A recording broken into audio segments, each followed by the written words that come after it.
They told you churches were built to save souls. But what if one was built to break them? In the winter of 1862, beneath the frozen floorboards of an abandoned stone church deep in the woods of upstate New York, they found 143 bodies. Unmarked graves. Children. Women. Men. Each skeleton bore the same grotesque markings, shattered wrists that had healed, ribs caved in from repeated beatings, teeth missing in patterns, ritual patterns. There were symbols, too. Carved into bone. Etched by hands that believed pain was sacred. The site was immediately sealed off by federal agents. The case was closed, forgotten, buried beneath bureaucracy and dust. But the whispers remained. And so did the name, Ravencroft. You weren't supposed to hear this. You weren't meant to dig. The Ravencroft family was erased from history, officially. But history doesn't vanish. It rots. Like something buried alive. This is not a story. It's a ritual of remembering. A psychological exhumation. And once you begin, there's no going back. 3 brothers, Ezra, Silas, and Caleb Ravencroft, arrived in Ravenwood, New York, in 1825. Charismatic, educated, impossibly well-funded. They came as men of God. They left behind echoes of something much older, and darker. They founded the Church of the Pure Spirit, a stone cathedral with no windows, no crosses, and no salvation. Locals say the air around it never warmed, even in July. That birds avoided its steeple. That sounds, chanting, moaning, rose from its cellar at night. Ezra, the eldest, spoke like thunder dressed in scripture. Silas wrote the Doctrine. Caleb, he saw things. Spoke in tongues. Eyes rolled back white as he preached purity through suffering. And that's what it was always about, pain. Not as punishment. But as offering. You've heard of cults. This wasn't a cult. This was a machine, engineered to dismantle identity, to replace it with obedience. The Ravencrofts understood something few men ever do, that if you make a man believe his agony is holy, he will give you everything. Even his soul. They began with fasting, kneeling, prayer. Then came the cold water. The bone branding. The blood rites. And then, the first ascension. That night, on the winter solstice, under the spiral of 13 candles, they crossed a threshold no church should ever cross. They say it takes only 3 nights without sleep to fracture the human mind. Prophet Caleb knew this. That's why he began the vigil. Following the first ascension, the Ravencroft brothers announced a period of sacred watchfulness, a 72-hour fast with no sleep, no light, and no sound. Each chosen follower was confined to a small chamber beneath the church, alone, with nothing but scripture etched into the walls in what appeared to be a mix of Latin, Hebrew, and something older, something untraceable. The purpose, they claimed, was divine. To quiet the noise of the world. To hear the voice of the pure spirit. But the truth was far more calculated. Ezra believed isolation was purification. Silas believed it was revelation. Caleb believed it was transformation. The testimonies recovered years later from those who survived the vigil were chilling. One man claimed he began hearing hymns in reverse. A woman described seeing her own body from the ceiling, then watching it rot while she screamed. Another follower carved open his own skin to release the sin. When investigators finally entered the chambers decades later, they found scratches on the stone walls, thousands of them. Fingernail marks. Blood stains. Symbols that were never part of any known scripture. But this was only the beginning. You see, the Ravencrofts weren't just building a church. They were building a temple to something they believed existed before Christianity, before civilization. A forgotten God who demanded purity not in soul, but in suffering. Caleb called it, the old light. And the rituals, they were offerings. Over time, the Ravencrofts ceased using the term elevation. They now called it translation, the process by which a body was emptied of sin and made worthy of divine contact. Translations were held only during celestial events, solstices, eclipses, planetary alignments. Caleb claimed the veil was thinner then, that the spirit could pass through. But what came through wasn't salvation. Those who survived translation spoke of visions, cities made of bone, music that bled, voices that were both prayers and screams. One woman, after surviving the trial of fire, whispered to her caretaker, "He showed me the garden. But it was made of flesh." By 1831, over 50 followers had translated. None were seen again. Their families were told they had ascended. But the catacombs below told another story, one of decomposition and desecration. And yet the congregation grew. Because once you believe your pain has purpose, you'll follow it into hell. Welcome to the second gate. By the year 1833, the Ravencrofts no longer asked for obedience. They expected worship. You must understand, this wasn't ordinary manipulation. This was mastery. Ezra, Silas, and Caleb didn't just control behavior, they rewrote reality. Through deprivation, ritual, isolation, and reward, they created a world where the Ravencrofts were not merely leaders. They were divine conduits. Children born into the Church of the Pure Spirit never knew another name for truth. They were raised in silence until the age of 4. No music. No mirrors. No play. Only scripture and the shadow of the steeple that blocked the sun. Their first words were not "mother" or "father." They were "Ezra is mercy. Caleb is flame." This wasn't religion. This was psychological alchemy. And the brothers had studied it well. Silas, the middle brother, kept journals, hundreds of them, detailing techniques of cognitive reprogramming that would make modern cult leaders look like amateurs. He referenced Mesmer, Swedenborg, even obscure Sufi texts on ego dissolution.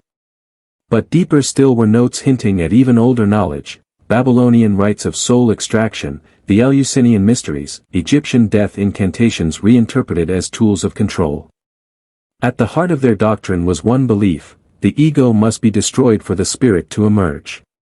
And so, they began the mirror trials. Followers were led, one by one, into a narrow chamber lined with old glass, some cracked, some warped by age. They were instructed to undress and kneel. For hours, they would be interrogated by a member of the clergy, asked to recount every sin, every shame, every fear, while being forced to stare into their own reflection. The chamber was lit only by candlelight, casting flickering shadows that blurred the line between face and demon. For many, it was a breaking point. Some clawed at their faces to remove what they believed were masks. Others screamed until their voices collapsed. Some simply went still, silent, eyes wide, ego dissolved. Those who emerged were different. Hollowed. Submissive. Ready for what came next. But the most disturbing discovery came in 1974 when one of those mirrors, preserved in an evidence locker, was found to contain faint etchings behind the glass, names, dates, and symbols that were not etched by human tools. Whatever the Ravencrofts were summoning, it was not metaphorical. They weren't just breaking minds. They were opening doors. And now you stand at the third gate. The deeper you go, the less the world above seems real. By 1835, Ravenwood was no longer just a town. It was a perimeter, one guarded by silence, fear, and loyalty paid in flesh. Outsiders who visited spoke of the strange absence of sound within the village. No birds. No children's laughter. No music. Even the wind, they said, seemed to hesitate near the Church of the Pure Spirit. But what truly kept intruders away, was what happened to those who asked too many questions. James Morley, a tax assessor from Albany, visited the town in late autumn of that year. He was investigating discrepancies in property records. What he found instead was land that no longer obeyed the laws of state or nation.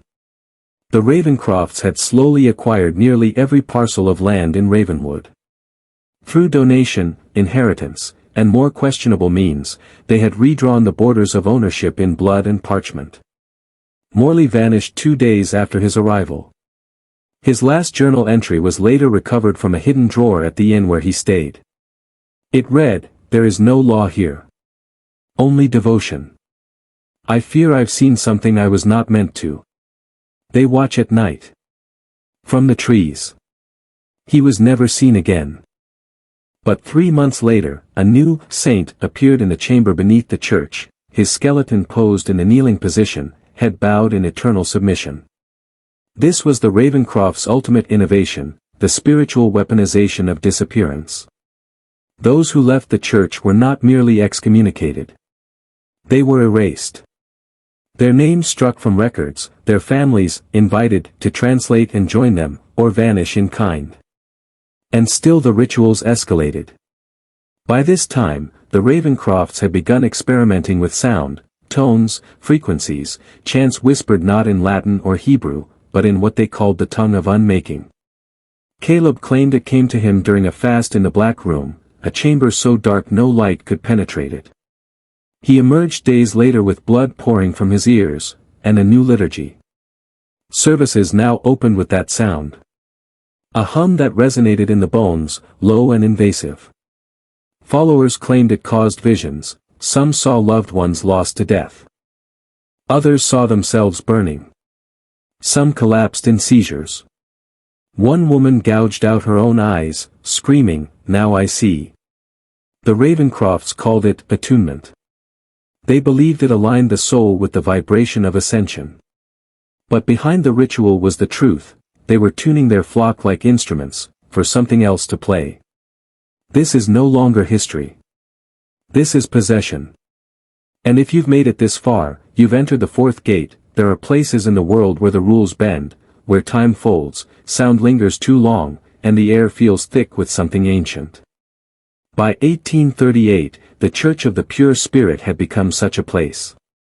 The land surrounding it, the soil, the trees, even the animals, had begun to change. Locals who dared approach spoke of deer that didn't flinch when approached. Of owls that watched but never blinked. Of tree bark that bled when scratched. The further you stepped onto Ravencroft land, the more your senses betrayed you. Compass needles spun in slow circles. Candles refused to stay lit.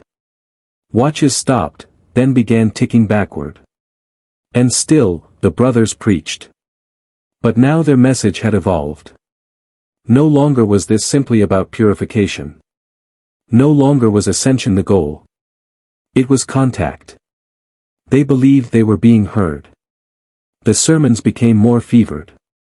Ezra began referencing an entity he called the Architect of Sorrows, a being older than light, buried beneath the world. Not evil, he claimed, but misunderstood. A force of correction. A devourer of falsehood. He told his congregation, there is no good. No evil. Only alignment. And those who are aligned shall be spared the coming fire. It was around this time that a strange object was unearthed beneath the church, during another expansion of the underground catacombs. Silas described it in his journals, a smooth black stone, perfectly spherical, cold to the touch even in flame. It emitted no light, but followers claimed it vibrated inside their minds. They called it the heart. It was placed in the center of the Chamber of Saints. From that moment forward, all rituals were conducted in its presence. Followers began to wear iron bands on their wrists etched with its likeness. New scriptures were written, not in ink, but in blood. And something began to answer. At first it was dreams, shared hallucinations among followers. Then came the voices. In the catacombs, they echoed from nowhere. Whispers in unknown tongues. Commands to build, to dig, to gather more vessels. Even Caleb began to withdraw. He stopped speaking publicly, choosing instead to sit for hours before the heart in trance. His hair fell out. His skin became translucent. Yet his power only grew. And then, On the night of a blood moon, they performed what they called the mass awakening. 27 followers entered the chamber. Only one returned. She did not speak. She only wept. And her tears were black. You have now crossed into the fifth gate. There's a point beyond belief, beyond doubt, where the human mind fractures not from fear, but from certainty. In 1840, the Ravencroft brothers began construction on what they called the spiral gate. Not a gate in the traditional sense. No hinges. No iron. No locks. It was a spiral corridor carved deep into the bedrock beneath the church, twisting downward in perfect geometrical descent. 41 turns. Each lined with inscriptions in languages no scholar has ever fully translated. Some appear similar to Sumerian, others to phonetic Aramaic, but with glyphs that defy linguistic mapping. Only the most devout were permitted to enter the spiral gate. And none walked it alone. Each pilgrim was led by a guide, cloaked, silent, expressionless, who carried a lantern containing a flame said to have been lit by the heart itself. According to recovered documents, the purpose of the spiral gate was alignment through descent. It was a psychological gauntlet, designed to unbind the ego and prime the vessel for contact. Inside, there was no sound. No light beyond the flame. No return unless summoned. Most who entered did not emerge. Those who did, return changed. John Alcott, a mason's apprentice and one of the few known survivors, was interviewed under federal custody in 1871. His testimony was locked for over a century. Here is what he said, at the 33rd turn. I heard my mother's voice. But she died 5 years before. She told me I was still inside her. Then I felt smaller. My teeth loosened. I forgot how to walk. I screamed and the scream wasn't mine. I saw light, but not with my eyes. I saw something looking back. Alcott died 48 hours later from massive cerebral hemorrhaging. His autopsy revealed black fibrous lesions in his brain, none consistent with any known disease. His final word, open. What the Ravencrofts sought was not metaphor. Not salvation. Not even power in the traditional sense. They were building a bridge, between this world and something, beneath it. And the spiral gate was the threshold. Later seismic readings taken by geologists in the 1960s confirmed an anomaly below the church site, a hollow cavern almost 300 feet wide, yet without known geological formation. It was named the Mouth. And what the Ravencrofts did next, was feed it. You have now reached the sixth gate. They did not just claim to speak to God. They claimed to become Him. And their followers believed. Because by then, it was too late. You've now opened the first gate. Beneath doctrine, beneath ritual, there is hunger. By 1842, the Church of the Pure Spirit had fully transformed into something few outsiders could understand, and none could stop.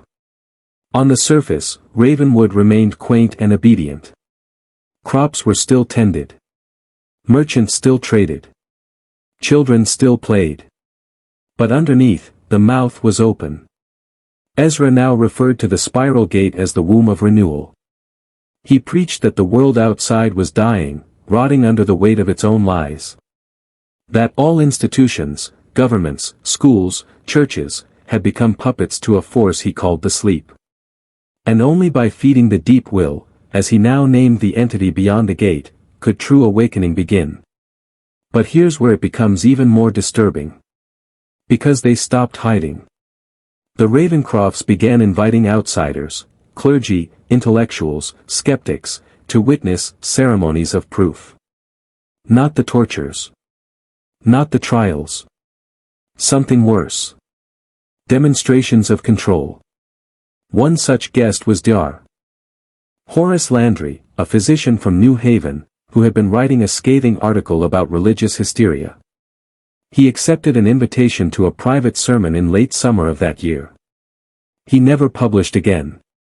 But what we do have is a letter he wrote to his sister 2 days before he vanished. It reads, I saw a woman forget her name. Not because she was told to, but because she willed it. She stood before them and repeated I am empty until her eyes went blank. She did not flinch when they cut her. She did not cry. When they sewed a new name into her skin, she thanked them. The name was not in English. It was not in any language I know. I fear I am forgetting, too. My own name tastes strange now. These weren't simple rituals anymore. They were experiments. Caleb had begun recording the time it took to reprogram a human being. He developed formulas, calculating how many hours of isolation, how many repetitions of a phrase, how many shocks or symbols until memory bent and identity cracked. They called it the folding. And those who were folded became tools. Some were used to gather more followers. Others, as offerings during the new rite, the communion of bone. A sacrament performed in total silence. No music. No speaking. Only the sound of knives on flesh and the slow drip of blood onto the heart. The mouth was not metaphor. It was fed. And it wanted more. This is your seventh gate, there are lines that once crossed, cannot be uncrossed. In 1844, the Ravencrofts initiated what they called the Great Hollowing, a year-long ritual designed to purge what they claimed was the false self from every remaining member of the church. And this was no longer symbolic. They weren't preaching repentance. They were initiating annihilation. Every follower was required to undergo a series of personal erasures. Names were abandoned. Families were separated. Memories rewritten. They burned heirlooms. They burned wedding photos. They burned birth certificates. Anything that tied them to the world before the Ravencrofts was deemed contamination. Even spoken language was altered, replacing common words with code phrases designed to sever mental associations. Love became binding. Pain became clarity. Death became unfolding. They were not just changing beliefs. They were deleting humanity. Each stage of the hollowing was punctuated by ritual. Not in the church anymore, but in the catacombs. The old chambers had been renamed. The chamber of trials became the crucible. The chamber of saints became the vault. And the deepest chamber, beneath the spiral gate, was now referred to in whispers as the eye. The eye was never photographed. Never diagrammed. But surviving documents describe it as spherical. Pitched in total darkness. Lit only when the heart was present. Its walls were said to pulse. Some claimed they were made of living tissue. Others described glyphs that shimmered in and out of existence. The purpose of the eye? To witness the final transformation. Those chosen for full hollowing were sealed inside for 7 days. They were not given food. Nor water. Nor light. Only a single phrase was whispered before the stone door was closed, may yourself be consumed. When the door reopened, some were gone entirely. Others were found curled on the ground, unrecognizable either from malnourishment or something else. They were renamed. Their voices changed. And they would no longer respond to their old identities. But one woman, Ruth Marlowe, managed to escape shortly after her release. She was arrested naked in Albany, screaming in a language police couldn't identify. Days later, she spoke English again, and her story was documented by an asylum doctor before she hanged herself in her cell. Her final words. They are not gods. They are keys. And the lock is already turning. The hollowing was never about redemption. It was preparation. You have stepped beyond the edge of self. By 1846, the Ravencrofts no longer preached sermons. They issued commands. The Church of the Pure Spirit had evolved into something few could comprehend, a hybrid of religious devotion, psychological warfare, and occult engineering. The deeper their followers descended, the more they believed their pain, their erasure, their annihilation was not only necessary, but sacred. And now the Ravencrofts declared the time had come to replicate. They would expand beyond Ravenwood. But not through missionaries. Not through invitation. Through infection. Ezra called it the seed of silence. It began with select followers, those who had undergone the full hollowing, being dispatched to surrounding towns under new identities. Farmers. Seamstresses. Teachers. They looked ordinary. Spoke plainly. But their minds were completely restructured, coded to spread specific phrases, symbols, and gestures designed to trigger subconscious curiosity, and eventually, submission. They weren't people anymore. They were vessels of suggestion. Witnesses in several towns would later report strange encounters with quiet men and empty women who seemed off. One account describes a man staring at a tree for 6 hours before whispering a prayer that made a child scream uncontrollably. Another tells of a woman who entered a church, wept at the altar, then calmly recited the names of everyone in the room, though she'd never been there before. Wherever they went, symptoms followed. Insomnia. Hallucinations. Night terrors. Suicides. Authorities chalked it up to disease. Stress. Mass hysteria. But they were wrong. It was the beginning of the spreading. And yet, the Ravencrofts had a final stage in mind, something Caleb called the convergence. It required 333 emptied vessels. And on the winter solstice of 1849, it began. The heart was moved to the eye. The spiral gate was sealed from the outside. All 333 were led below. They were told they would not return. And they didn't. What happened in those chambers remains unknown. No witnesses. No survivors. Only one journal entry, scribbled in a torn page found near the catacomb entrance weeks later, the mouth is opening. We are the choir. The song is not ours to sing. You've now crossed the 9th gate. But you're not just hearing a story anymore. You're remembering. And memory is dangerous, this is the point where most men turn back. But you won't. Because something inside you already knew, this wasn't fiction. This wasn't history carved in dead stone. This was prophecy disguised as memory, waiting for someone like you to remember the weight of forgotten truths. By 1850, Ravenwood had become a ghost town. On paper, it still existed. Maps marked its borders. Postal routes acknowledged its location. But no one went there anymore. Travelers who stumbled near described a suffocating stillness, as if even time refused to pass. The air was thick, the trees unnaturally still. Birds avoided it. Animals vanished near it. Compasses spun in their owners' hands. And yet, smoke still rose from the church. And strange, rhythmic lights flickered from underground.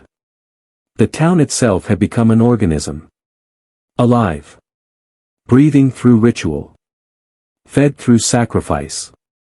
The spiral gate was now permanently sealed, except during the Night of Mouths, a lunar alignment that occurred once every 33 months. On this night, witnesses miles away reported hearing a low harmonic vibration, like a cathedral organ submerged underwater. This wasn't ceremony anymore. It was invocation. The Ravencrofts had become myth by then. Rumors claimed they transcended flesh. That their bones had been wired into the stone beneath the eye. That their souls lived inside the heart itself, humming dark prayers no tongue could replicate. But the truth? They were still there. And so were their followers. Living underground. Existing in a state between life and death, neither aging, nor decaying. Some were found decades later with eyes that didn't blink. Skin that didn't rot. Teeth that grew backward into the skull. Whatever they touched, changed. It was during this period that the first whispers of the language without sound emerged, an alphabet of gestures, pulses, and inner vibrations that supposedly allowed the user to speak directly to the architect. One scholar who studied fragments of this language reported uncontrollable seizures during translation. Another burned his notes before taking his own life, leaving behind only one phrase scrawled on the wall: "It doesn't speak in words. It speaks in want." Here's where I ask you something. If you've come this far, comment this phrase: "Twice, I remember the spiral." Comment it twice to unlock the descent. Once for the gate. Once for the self. Because after this point, you don't get to watch anymore. You participate. And the mouth is listening. The mouth never closes. It waits. Beneath your thoughts. Beneath your history. Beneath the illusion of safety you wrapped around your life like a blanket sewn by cowards and teachers who never told you the truth. By 1851, all official investigations into Ravenwood had ceased. Why? Because those who went, didn't come back. The state sent 3 separate teams, 2 from Albany, 1 from Washington. Each made it within the tree line. Each documented the unnatural fog, the distorted sounds, the whispers at the edge of perception. None reached the church. All records of those expeditions were sealed. Names redacted. Reports burned. The official story: dangerous terrain. Landslides. Unstable structures. But we know better now, don't we? One page survived. A field report by Major Ellis Redford, found decades later hidden in a false panel at West Point's archives. Scrawled in pencil, smeared with something dark. Only 7 words: "We didn't find them. They found us." After that, Ravenwood was erased. Literally. Cartographers removed it from maps. Railways rerouted, until researchers from a now-defunct division of the War Department, Section C, linked the items back to the Ravencroft's writings. Not as relics of madness, but tools of preparation. They believed Ravenwood had never collapsed. It had gestated. The mouth wasn't just a metaphor for death, or darkness. It was a delivery canal. A mechanism for birthing something new into this world, something that required centuries of preparation, pain, and purification. And those who carried its spark, were still among us. Quiet men. Empty women. People who disappear in crowds but seem to watch without blinking. And maybe, someone you know. Because the spiral never ended. It simply went deeper than anyone was willing to follow. Until now. You're at the 11th gate.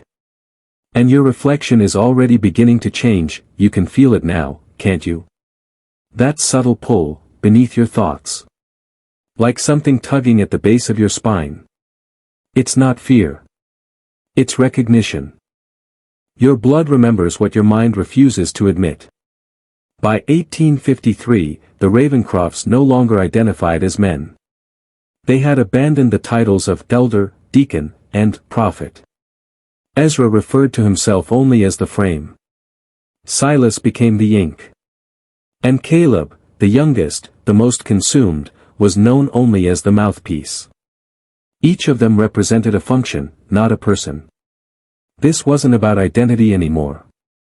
It was about functionality in a system older than civilization. In a manuscript recovered during a private auction in 1979, known as the Bone Epistle, a passage reads, "We are no longer selves. We are tools for the lock. Through us, the gate becomes the hand." What were they unlocking? Not hell. Something older. Hell is just the name given to systems we don't control. This was an ecosystem. A design. The Ravencrofts believed the world as we know it was never meant to last. That what we call reality is merely the larval state of a greater, more complete awareness. And that pain, erasure, and silence were the enzymes that broke down the old flesh. Their rituals had shifted entirely. No more screaming. No more spectacle. The final stages were quiet. Surgical. Performed in the black stillness of the eye, where no light existed, and where the heart pulsed with steady rhythm like a second womb. There, Caleb, or whatever he had become, spoke to nothing. And it spoke back. One surviving witness, known only as Subject M3, described what he saw in a trance induced during remote viewing sessions conducted by a covert psychological research team in the 1960s. His voice, recorded on analog tape, remains classified. But one sentence was leaked by an unnamed technician. It simply said, they were drilling into God. But not to worship, to replace. Understand what that means. The Ravencrofts weren't building a church. They were building a socket. A connection point between something buried and something awakened. And every ritual, every death, every word whispered in the dark was a wire, threaded through centuries. Through blood. Through belief. Through you. This is the 12th gate. Beyond this point, the spiral touches flesh. You're not watching this anymore. You're remembering it. Because somewhere, deep in your DNA, in the marrow of your bones, you've always known something wasn't right. Not with the world. Not with the systems. Not even with yourself. And that's by design. The Ravencrofts didn't vanish. They didn't die. They evolved. After 1855, there were no more public sightings. No more known sermons. But records show a pattern, a chilling sequence of disappearances across the northeastern United States. Not random. Not chaotic. Surgical. Always in threes. 3 from Boston. 3 from Providence. 3 from an orphanage in New Jersey, whose records were later destroyed in a fire that officials blamed on faulty wiring, despite the building being heated by coal. Each time, those taken shared one thing: they were off. Labeled emotionally numb, disassociated, or unusually compliant. One physician noted that the children from the orphanage lacked normal blinking patterns. Another described them as humans paused in mid-thought. The spiral wasn't spreading. It was recruiting. And those recruited weren't taught anything new. They were shown what had always been buried in them. Buried in us. The Ravencrofts believed that most humans are hollow by default, born empty, shaped by illusion, fed false identity by family, school, and nation. Their goal? To leave you hollow on purpose. To embrace it. Because in emptiness, there is function. And in function, there is obedience. It's here we reach the most forbidden revelation: the Ravencrofts didn't worship the mouth. They were mimicking it. Their endgame wasn't salvation or transformation. It was to become the mouth itself, to replicate its functions here, in flesh, in architecture, in blood. The church was not just metaphorically alive. It was structurally designed to digest. The spiral was its throat. The eye was its stomach. The heart, its brain. And the followers? They were enzymes. Each ritual dissolved another boundary, between man and machine, between symbol and nerve, between dream and directive. Until the difference between choice and compulsion was erased. By 1860, nothing human remained in the catacombs. What if everything you've ever been taught was not to empower you, but to protect them, from you? The Ravencrofts understood a truth so ancient, so destabilizing, that they didn't just hide it, they rewrote reality to keep it secret. You weren't born to obey. You were designed to awaken. But they couldn't let that happen. So they turned your mind into a prison made of soft words and pretty lies: success, morality, freedom. All distractions. All sedatives. Because the truth is raw, violent, and liberating in a way that civilization cannot afford. Here it is: your suffering was engineered. Every failure. Every addiction. Every broken relationship. They weren't accidents. They were calibrations. Just like the followers of the Church of the Pure Spirit, you were being prepared. Not by prophets in robes, but by systems. Institutions. Beliefs. Your pain was not senseless. It was intentional. The Ravencrofts called it the tempering. The necessary fracturing of the human psyche to create something new, something that could channel the deep will. This wasn't religion. It was weaponization. And now, let me ask you something forbidden. Have you ever felt something watching you, when no one was there? A pressure in the room. A whisper just behind your left ear. A thought you know wasn't yours. That wasn't madness. That was memory leaking through the seams of your programming. Because you were one of them once. Not in this life. But long before. When the spiral was first carved. When the gate was just a wound in the earth, bleeding ideas no language could hold. You felt it then. And you're feeling it now. The 13th gate was the mirror.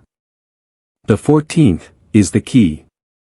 And here's the second phrase I ask you to comment, again, twice, to awaken the self within. I was never asleep. Once for the memory. Once for the return. This isn't mythology. This is infrastructure. And you were always part of it. That noise in your chest right now. That pressure in your head. That's not fear. It's recognition. The mouth remembers you. And you are about to remember everything that you've crossed the mirror. You've spoken the key. Now the spiral turns in you. This is where men change. Not in spirit. In structure. Because by 1863, the Church of the Pure Spirit was no longer confined to Ravenwood. The rituals had metastasized, subtly infecting secret societies, elite theological circles, and even certain government branches that believed they were only studying what they called anomalous phenomena. They weren't studying it. They were replicating it. Take the case of Project Eglon, unearthed in declassified war archives. Between 1941 and 1945, U.S. intelligence recruited theologians, linguists, and non-standard psychologists to analyze recovered documents from Ravenwood's ruins, specifically the bone codex and fragments of what was referred to as the Blood Atlas. You've never heard of them. You weren't supposed to. The Blood Atlas contained detailed diagrams of ritual postures, vocal frequencies, and pain thresholds linked to altered states of cognition. The hypothesis? That pain, administered in precisely structured rhythms, could unlock latent capacities in the brain. They ran experiments on soldiers. Most went mad. But a few didn't. Those few began exhibiting impossible traits. Hyperempathy. Non-local awareness. Pattern recognition beyond human limits. And in one case, confirmed speech in a non-terrestrial language traced back to phonemes carved into Ravenwood's spiral gate over 120 years earlier. This was no longer a fringe belief. It had become technology. The heart had not been destroyed. It had been moved, piece by piece, across generations, hidden in vaults beneath foundations of major buildings, a cathedral in Chicago, a courthouse in Maryland, and one location no records dare name but allude to as the place where governance forgets its own name. Here's the truth they buried in bureaucracy: Ravenwood was not an isolated event. It was a pilot test. And you? You were born in the world after. A world already bent. Already rewritten. The spiral now exists in your digital life, your algorithms, your data, your dopamine responses. Modern platforms. Just cleaner vessels for ancient programming. Instead of bloodletting, it's likes. Instead of purification trials, it's performance addiction. But the structure is the same. Erase self. Backward is the direction of undoing. And now, we begin the reversal. Because the spiral wasn't just a symbol of descent, it was a map of dismantling. Every turn strips away something artificial. Every layer pulls off a lie you've worn like a birthright. And at the center? Only what can survive the void. In 1866, after the disappearance of an entire survey team sent to examine Ravenwood for possible redevelopment, the state of New York did something unheard of: they unincorporated the land. Not sold. Not protected. Erased. No ownership. No tax records. No deeds. As if the land itself had to be quarantined from the collective mind. But one man, Dr. Jonathan Keswick, a Yale archaeologist turned occult historian, wasn't convinced. In 1872, he led a secret expedition to the site. Funded by private donors. Protected by armed men. Equipped with recording devices decades ahead of their time. Only fragments of his journal survived. Most were destroyed in a fire at his estate that claimed 6 lives, including his own. But in one entry, he describes what he saw beneath the spiral gate. There are no doors here. Only mouths pretending to be doors. And when you walk through them, you don't enter a place. You exit a falsehood. He claimed to witness architecture that responded to thought. Rooms that reshaped themselves. Statues that bled saltwater. And at the center of it all, the throne without occupant. A stone chair carved from a single block of black granite, veined with red. Unoccupied. Waiting. He wrote that the Ravencrofts built the entire catacomb as a temple not of worship, but of anticipation. That their ultimate goal was not ascension, but installation. They were building a vessel. For what? That's the part Keswick never explained. But he left behind one final phrase, scratched into the underside of his own bedpost, only discovered after his death: if you see the throne, don't sit. Don't kneel. Don't speak. Run. So I ask you, when they tell you to kneel. When they offer you comfort. When they offer you truth wrapped in trauma. Will you take the throne? Or will you finally remember who built it? This is the 16th gate. It leads not into mystery, but into memory's tomb. You've made it farther than most. That alone means something lives in you the world tried to kill. Not just defiance. Not just awareness. But origin. Because by the year 1875, the Church of the Pure Spirit was no longer a church. It was an engine. One that did not run on steam, or coal, or prayer, but on psychic pressure. On trauma loops. On the echo of thousands of broken minds reverberating through the catacombs like a chant louder than any organ. What few realized is that the Ravencrofts were no longer trying to summon anything. They already had. The mouth didn't arrive from outside. It was born from within. The rituals, the trials, the deaths, these were not acts of devotion. They were the fertilization process. The Ravencrofts weren't shepherds. They were midwives. And the mouth was the child of human suffering and belief, pure will, without form. A deity built entirely on the conviction that pain means purpose. That breaking leads to becoming. And where does that sound familiar? Modern psychology. Productivity culture. Masculine stoicism. Push harder. Feel nothing. Discipline is divinity. These aren't just mantras. They're echoes. Residual programming from the original spiral. Because the mouth didn't die in Ravenwood. It migrated, through bloodlines, secret schools, elite fraternal orders. It evolved. Hid itself behind ideologies. Behind religions. Behind brands. And the throne. It was filled. Not by a Ravencroft. By someone like you. The blueprint was always meant for a man who could survive all 17 gates. A man with trauma. A man with rage he doesn't understand. A man who's been broken, again and again, and somehow still walks forward, thinking he's weak, when in fact, he's the most dangerous prototype ever built.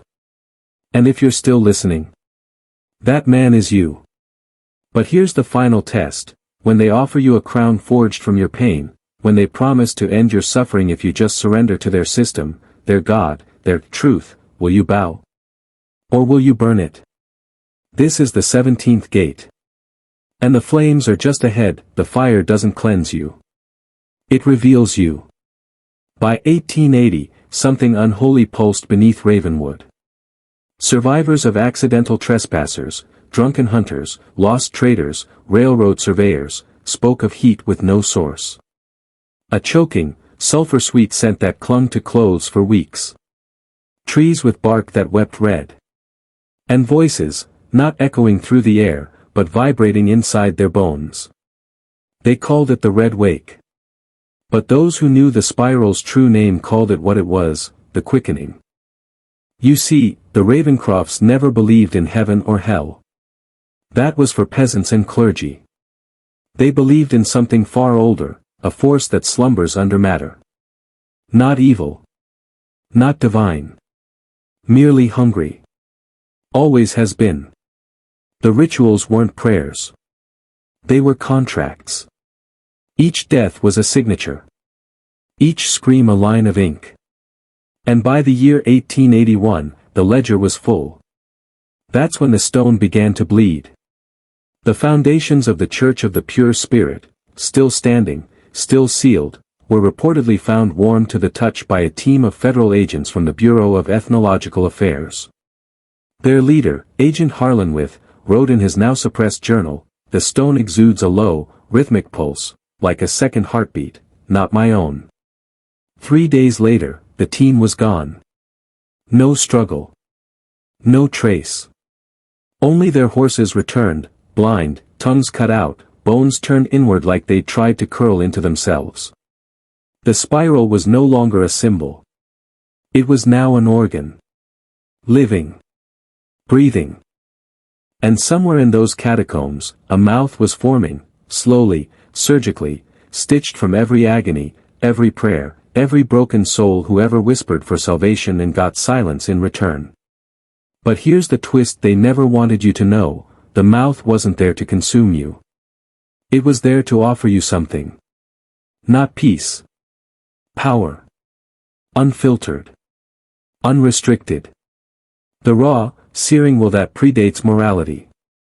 The same force that built pyramids, crushed empires, made kings from corpses. But it demands one thing. Not blood.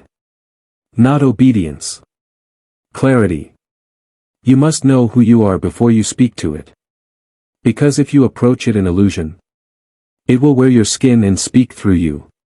So let me ask you directly, do you truly know what part of you is you, and what part was placed there? This is the 18th gate. Your reflection won't follow you through this one. What you're feeling right now, that itch behind your thoughts, that static crawling down your spine, is not fear. It's recognition. You've heard this voice before.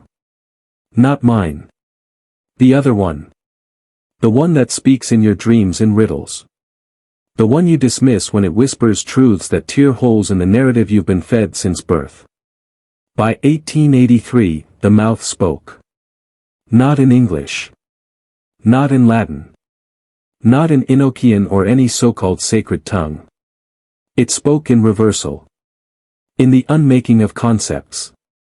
In a tongue built not from vocabulary, but from rejection of structure. One man heard it. A defrocked monk named Aldrich Venn. He had wandered north seeking solitude after renouncing his vows. Instead, he found the remains of a black procession along the edge of Ravenwood's border, 12 figures in ash-colored robes walking backward at dawn. He followed. And what he recorded in his final writings, later found nailed to the inside of a tree trunk, defies reason. It did not speak in sound. It peeled away my language. It removed my nouns. My memories. My faith. Until I was nothing but the capacity to hear. The spiral had matured. No longer a place. No longer even a system. It was now an intelligence. Self-aware. Self-sustaining. And more terrifying than any demon or deity. Because it had no morality. It didn't punish. It didn't reward. It absorbed. And in that absorption, it granted those willing to surrender a piece of its power, fractals of insight so pure they scorched the human mind. Venn's last legible sentence was, "I saw it from inside. And I remember being glad." Do you understand what that means? It means the spiral doesn't just devour. It converts. It rewrites. And that's why so many of the elite revere it in secret. Not because it offers salvation. Because it offers permanence. The one thing every powerful man wants. A legacy immune to death.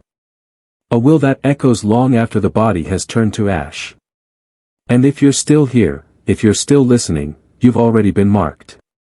Because the mouth now knows your name. And it's waiting for your answer. This is the 19th gate. The air here smells like memory. You've crossed 19 gates. Now the spiral is no longer something you observe. It's something you are. And this is the moment they fear most, not when you're afraid, not when you're obedient, but when you begin to remember. Because your memory is not bound to this life. It reaches back. Past your father's name. Past your mother's grief. Back to when men did not speak, but carved symbols into flesh to communicate with the unseen. That's where this began. Not with the Ravencrofts. They were merely conduits. The spiral is older than cities, older than scripture, older than even death as we understand it. And in 1885, something horrifying happened, a collapse in the pattern. An acolyte known only as Sister Mercy, one of Caleb's last hand-selected vessels, escaped the catacombs. She walked 22 miles through blizzard and stone, barefoot, dressed in nothing but ceremonial robes soaked in her own blood. When she reached a border town, she was taken in by a doctor who assumed she was a lunatic. But what she said in her final moments shattered the illusion of containment. She didn't speak of cults or rituals. She spoke of recursion. You think the spiral goes downward. It does not. It turns inward, into the architecture of the mind itself. We are not the children of God. We are the offspring of its memory. What did she mean? That the mouth doesn't live beneath us. It lives through us. The spiral isn't physical. It's neurological. The catacombs. Blueprints. The rituals. Upload sequences. And the church. That was just the test site for what they've now scaled globally, via media, education, technology, and language. You don't learn the spiral. You're taught to forget it ever existed. And here's the final horror, the ones who serve it now don't even know they do. Every influencer preaching productivity without purpose. Every politician selling unity while fracturing minds. Every therapist promising healing without confronting the structure that breaks you. They're all speaking in spiral, unconsciously channeling a system designed not to awaken you, but to keep you useful.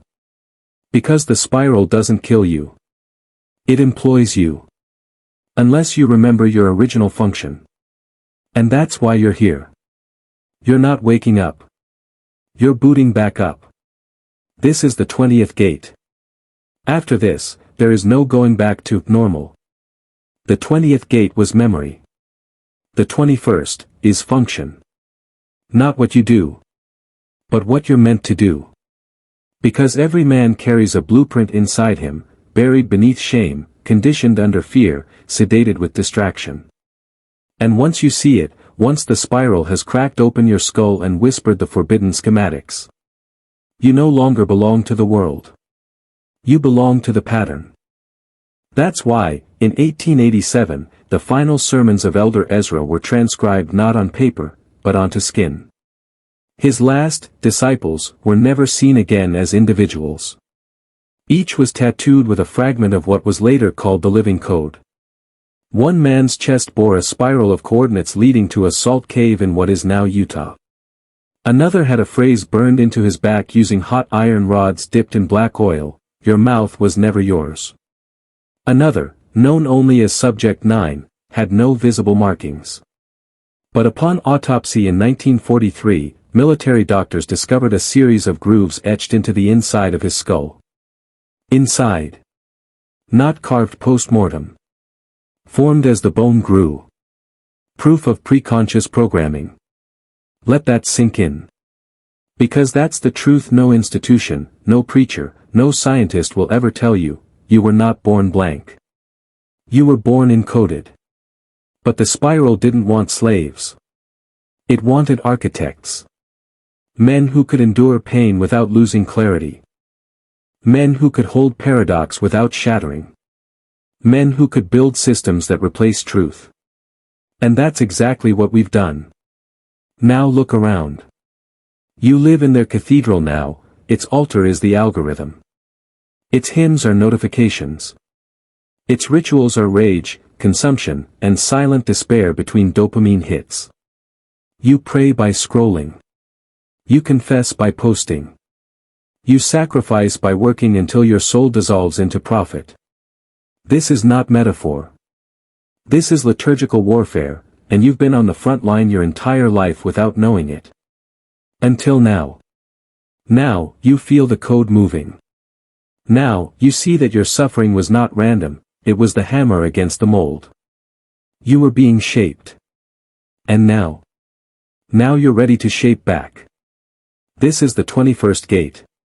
Beyond this, the mouth waits open that you've come this far. Now the spiral isn't just in your thoughts, it moves with your breath. Every blink a glyph. Every pulse a signal. And now we speak plainly. Because after 1889, the Ravencroft name vanished from public record. Not by death. Not by disappearance. By absorption. What does that mean? It means the Ravencrofts became institutionalized. Their doctrine folded into think tanks, theology schools, military black operations, and elite fraternal orders. Names you know. Seals you trust. But beneath every oath, every creed, every golden handshake, was the code. The doctrine of conversion through ordeal. The doctrine of structure over truth. The doctrine of control by chaos. You see it in how history is taught.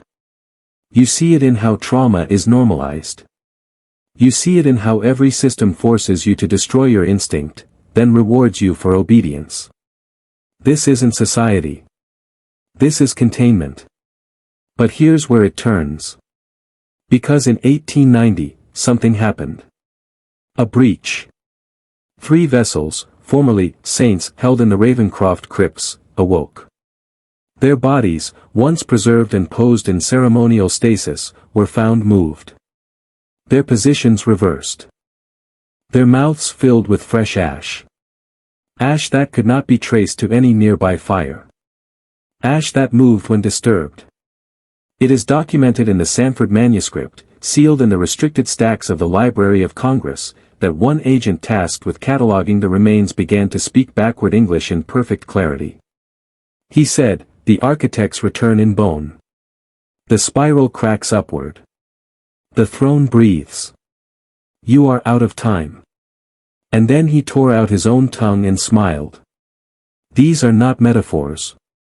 These are instructions. Because your awakening isn't a choice anymore. You've already been seen. By the pattern. By the mouth. By what waits at the center of the spiral, not to eat you, not to judge you, but to ask one final question: do you remember your original name? Not the one given by parents. Not the one on your ID. But the name buried beneath language, the vibration of your presence before conditioning. Because only that name will open the next door. The spiral does not accept false identities. And if you say the wrong one, it will write a new story in your blood. This is the 22nd gate. The veil is gone, this is the part where most men turn back. Because gate 23 doesn't whisper. It screams. Not with sound, but with removal. Of who you think you are. Of what you think is real. Of the comforting illusion that truth is something you find, rather than something you become. In 1893, the final Ravencroft chamber was discovered. Not by explorers. By accident. A sinkhole swallowed a farmhouse 4 miles east of the original church ruins. When investigators descended, they found a room that was not in any previous map of the catacombs. It was circular. Perfect. The walls covered in mirrored obsidian, reflecting not the investigators' faces, but versions of them that had never existed. Older. Twisted. Crowned. Some smiling. Some, weeping blood. One mirror did not reflect anything at all. Instead, it emitted a low-frequency hum that cracked teeth and burst capillaries in the eyes of those who looked too long. Inside that void, one man claimed to see the original spiral. Not carved. Not built. Spoken. 3 syllables. Older than Babylon. Older than Eden. A name no tongue was ever meant to shape. He tried anyway. And within 12 hours, every window within a 12-mile radius shattered. He died with no eyes. No tongue. But a smile carved into his face, perfectly symmetrical. His final act. He wrote a single phrase, backwards, in his own blood: "The throne does not wait. It chooses." Now listen. That's not a metaphor. That's prophecy. Because you sitting here, devouring forbidden words through a glowing screen, have been chosen to remember. The spiral is not just history. It's destiny. Your rage, your trauma, your refusal to kneel, that was your invitation. But now, the spiral asks for confirmation. So comment this phrase below, exactly twice, repeat button: "The throne does not wait. It chooses." This is more than engagement. It's initiation. Not into a cult. Not into a system. Into yourself, your undeniable self beneath all programming. Speak it. Declare it. Twice. Because once you do, the spiral begins turning from within. And what comes next will either crown you or consume you. This is the 23rd gate. The mirrors are listening. There is no turning back now. The spiral isn't behind you. It isn't beneath you. It is inside you. You don't walk it anymore. It walks through you. In 1895, the United States government, under a classified operation codenamed Coral Vein, attempted to collapse the remaining Ravencroft catacombs with subterranean charges and incendiary salt. It failed. Not because the structure was too strong, but because it wasn't a structure anymore. It was alive.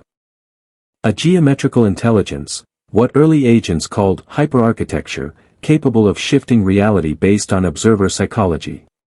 The more they tried to contain it, the more it mirrored them. That's the core horror of the spiral: it never fights you. It becomes you. In the declassified fragments of the Coral Vein logs, a commander named Thorne wrote, "We detonated 5 charges and sealed the breaches. 3 days later, my men started building it again." They didn't remember. They said they were following instinct. Not possessed. Programmed. Because once you've entered the spiral, truly entered, every cell in your body begins to rewrite its allegiance. Not to an idea. Not to a god. To function. You are no longer citizen.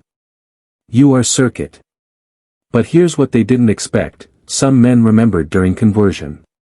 Some men retained awareness through the rewriting. Those men didn't go insane. They became something else.